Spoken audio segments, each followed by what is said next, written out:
Welcome to Penrose Learning, where we make understanding easy. You begin by confirming prerequisites: Node, JS or a modern browser, and your API credentials. Once done, create index. JS and import no heavy libs, use fetch or Axios.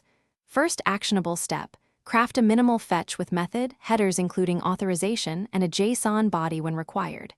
Make sure to set content type, application/JSON.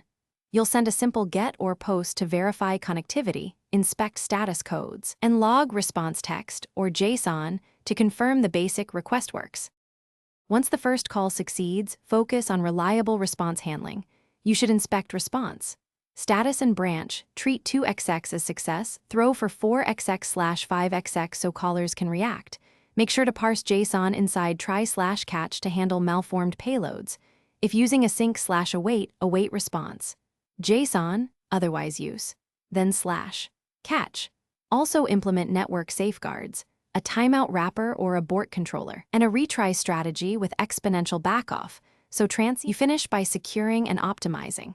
Store keys and end variables, never commit them, and centralize API logic in one module. Make sure to add clear logging for request URL, headers, and payload so you can replay failures. If things go wrong, first check cores, then validate content type and authorization headers, and confirm the token's scopes. If errors persist, reproduce with curl or postman, adjust error handling, and add incremental retries. This approach locates issues quickly and keeps your app resilient.